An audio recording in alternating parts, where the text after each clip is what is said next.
네, 오늘 제가 권질 앵커를 위해서 준비한 선물이 한 가지 있는데요. 뭘까요? 아침부터 왜 안 주나 혼자서 고민하고 있었는데 드디어 받게 되는군요. 맞추셨습니다. 오늘이 바로 발렌타인데이잖아요. 그래서 약소하지만 초콜릿을 준비했습니다. 받아주세요. 감사합니다. 이렇게 동료들끼리 초콜릿을 주고받기도 하지만 발렌타인데이에는 일반적으로 사랑의 표시로 초콜릿을 전하잖아요. 그런데 왜 사랑의 의미로 초콜릿을 건네는 걸까요? 초콜릿 받는 사람이 그만큼 달콤하다 그런 의미일까요? 뭐 그럴 수도 있을 것 같고요. 또 바로 이 초콜릿 속에 우리가 잘 몰랐던 화학이 숨어 있기 때문이라고 합니다. 동국대 화학과 여인영 교수 연결해서 자세히 짚어보죠. 안녕하세요. 안녕하세요. 네, 반갑습니다, 교수님.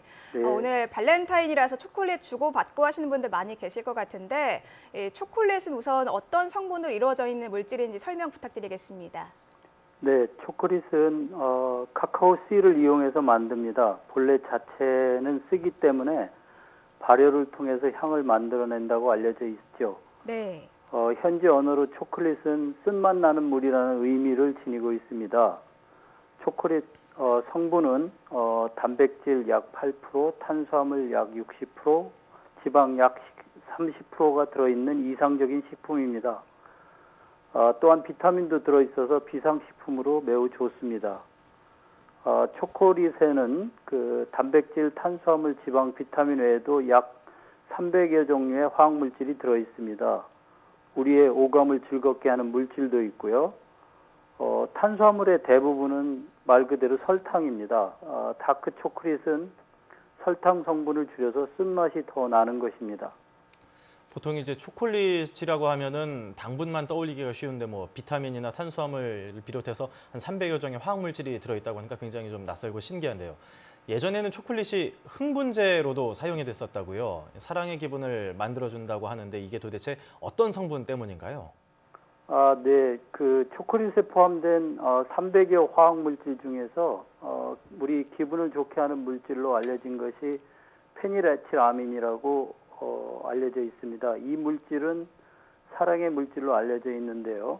왜냐하면 좋아하는 이성을 바라보거나 이성의 손을 잡을 때 같이 사랑하는 감정을 느낄 때 분비되기 때문입니다. 페닐에틸아민은 인간 중추신경계의 신경 전달 물질, 즉 뉴로트랜스미터로 역할을 합니다.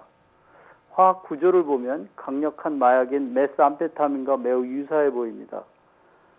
또한 많은 양은 아니지만 그 트립토판이라는 아미노산이 들어 있습니다. 그것은 대사를 통해서 행복 호르몬이라고 알려진 세로토닌으로 변경이 됩니다. 행복감을 느끼게 해주는 호르몬이 바로 세로토닌 거죠. 세로토닌이라고 하면 이제 행복을 느끼게 해주는 그런 물질이다. 좀 많이 얘기를 들었던 물질 같은데 정말 초콜릿을 먹는 것만으로도 이 같은 행복감을 느낄 수가 있는 걸까요? 이 초콜릿 속에는 이런 성분들이 얼마나 포함되어 있습니까? 보통 초콜릿 100g 중에 약 50에서 한 100mg 정도 포함되어 있다고 알려져 있죠. 또한 페닐에틸아민은 우리 몸에서 음식으로 들어온 아미노산 페닐알라닌으로부터 대사작용으로 만들어집니다. 그렇지만 초콜릿에 포함된 페닐에틸아민이 몸에 흡수되어 뇌에 도달하는 것은 거의 불가능합니다. 왜냐하면 약을 포함해서 우리가 섭취하는 많은 화학물질들이 분자 구조를 그대로 유지한 채로 뇌로 흡수되기는 매우 어려운 구조이기 때문입니다. 입으로 먹는 페닐에틸아민은 작은 창자에서 대사작용을 거쳐서 페닐아세트산으로 분해됩니다.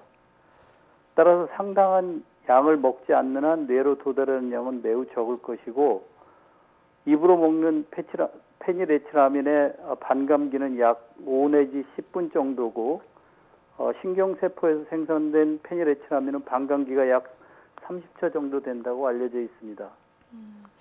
물론 약만큼 그렇게 강력한 효능이 있는 건 아니지만 일시적으로 행복감을 느끼게 하기도 하고 또 피곤하거나 좀 기운이 없을 때 초콜릿 먹으면 좀 힘이 난다라고 많이들 말하잖아요. 이건 초콜릿의 어떤 성분 때문에 그런 겁니까? 네, 초콜릿에는 또 테오브로민이라는 화학물질이 그 카페인보다 더 많이 들어 있습니다. 네. 테오브로민은 이뇨작용, 근육이완작용, 심장박동 촉진, 혈관 확장을 하는 물질로 알려져 있죠. 개나 고양이에게는 알레르기 반응을 일으키는 물질이니 애완동물에게 초콜릿을 주었다가 낭패를 볼 수도 있습니다. 아마도 그런 힘이 난다는 것은 탄수화물이라고 적힌 설탕이 분해되어 포도당이 증가하고 포도당 증가의 일시적인 현상일 수도 있겠죠. 마치 피곤할 때 설탕물 한 잔이 도움이 되는 것과 같은 이치가 아닐까 합니다. 이제 오늘 댁에서 초콜릿 드시다가 반려견이나 이제 고양이들이 달라고 해서 조금 주면 어때 하고 주시는 분들도 계실 수 있을 것 같아요. 좀 주의를 해야겠다 이런 생각도 드는데요. 이 초콜릿이 달콤할 뿐만 아니라 이제 좀 씁쓸한 맛 이런 것들도 같이 가지고 있지 않습니까? 어떤 성분이 쓴맛을 나게 하는 건가요? 네, 앞서 설명드린 테오브로민이 알칼로이드의 한 종류입니다. 그 밖에도 탄닌 등과 같은 화학물질도 들어있을 테고요. 초콜릿 원료인 코코아에는 카테친, 에피카테친도 들어있습니다. 이런 물질들은 모두 자연산 폴리페놀이며 항산화 작용을 한다고 알려져 있습니다.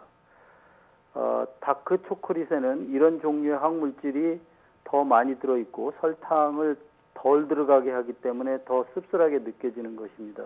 네, 이 초콜릿의 맛에 화학물질의 영향이 있다는 게 굉장히 좀 신기하게 느껴지는데요.